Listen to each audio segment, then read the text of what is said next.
कल्पना कीजिए, एक ऐसा इंसान जो ना कोई किताब लिखता है, ना कोई बड़ी सेना चलाता है, ना कोई राजा है, फिर भी उसकी सोच इतनी ताकतवर है कि 2500 साल बाद भी पूरी दुनिया उसे याद करती है।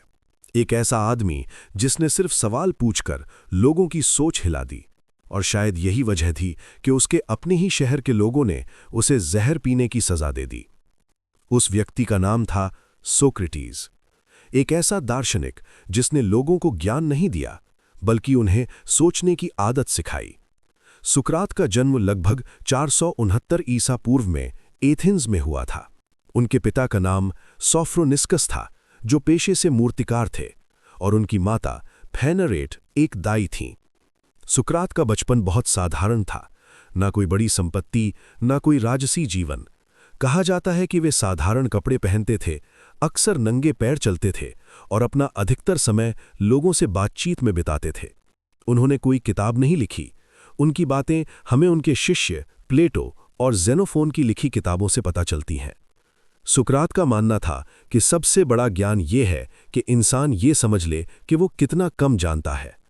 सुकरात लोगों को भाषण देकर नहीं सिखाते थे, वे बस सवाल पूछते थे।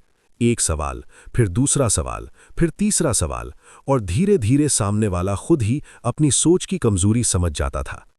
इस तरीके को आज सुक्रेटिक मेथड कहा जाता है, यानी ऐसा तरीका जिसमें सवालों के जरिए सच तक पहुंचा जाता है। एक दिन सुकरात ने एक व्यक्ति से पूछा, बताओ न्याय क्या होता है? उस आदमी ने तुरंत जवाब दिया, न्याय का मतलब है सच बोलना और कर्ज लौटाना। तब सुकरात ने एक और सवाल पूछा, अगर कोई आदमी तुम्हें तलवार देकर गया हो और बाद में वो पागल होकर उसे वापस मांगने लगे, तो क्या उसे तलवार लौटा देना न्याय होगा? अब वो आदमी चुप हो गया। अगर तलवार लौटा दी जाए तो वो किसी को नुकसान पहुंचा सकता है, इसलिए उस व्यक्ति ने कहा, नहीं, ऐसा करना सही नहीं होगा। तब सुकरात ने कहा, तो फिर न्याय सिर्फ कर्ज लौटाना नहीं हो सकता। यही था सुकरात का तरीका। वे लोगों को गलत साबित नहीं करते थे, वे सिर्फ ऐसे सवाल पूछते थे कि सच अपने आप सामने आ जाए। लेकिन सुकरात का यही तरीका कई शक्तिशाली लोगों को पसंद नहीं आया। उन पर आरोप लगाया गया कि वे युवाओं को भटका रहे हैं और शहर के देवताओं का सम्मान नहीं करते। 399 ईसा पूर्व में एथेंस की अदालत ने उन्हें मृत्यु दंड की सजा दे दी। सजा का तरीका था जहर पीना। सुकरात ने बिना डर के हेमलॉक नाम का जहर पी लिया और शांतिपूर्वक मृत्यु को स्वीकार कर लिया। सुकरात हमें एक बहुत बड़ी सीख देते हैं, सही सवाल पूछना सही जवाब देने से ज्यादा ताकतवर होता है। अगर इंसान सवाल पूछना सीख जाए तो वो खुद ही सच तक पहुंच सकता है।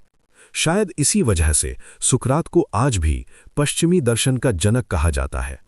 लेकिन कहानी यहीं खत्म नहीं होती। जरा सोचिए, अगर आज के इस आधुनिक सोशल मीडिया दौर में सुकरात जिंदा होते तो क्या होता? क्या वो ट्विटर और इंस्टाग्राम पर लोगों से सवाल पूछ रहे होते? क्या वो नेताओं, विचारकों और आम लोगों से ऐसे सवाल करते जो उनकी सोच को चुनौती दे दें?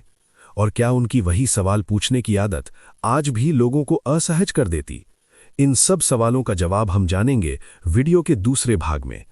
अगर सुकरात आज जिंदा होते तो क्या करते?